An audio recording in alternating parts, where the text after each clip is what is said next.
This is the installation video for EveryDrop Ice and Water Refrigerator Filter 2.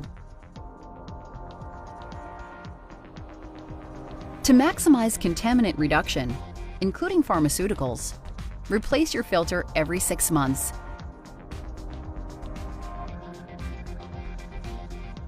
Step 1. Be sure you have the correct filter. If you need help deciding that filter 2 is right for your refrigerator, use the filter finder at everydropwater.com. Step 2. Remove your new filter from its packaging. Lift the orange cap from the top of the filter. Be sure the black O-rings are still in place. Step 3. Locate your filter in your refrigerator.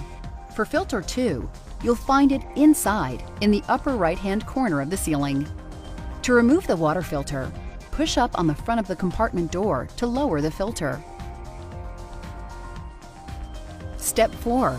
Turn the filter counterclockwise to the left and pull it straight out. Note, excess water may spill from the old filter, so have a towel handy. Step 5. Time to install your new EveryDrop filter. Look for the notch on the refrigerator filter docking compartment and align it with the notch on your filter.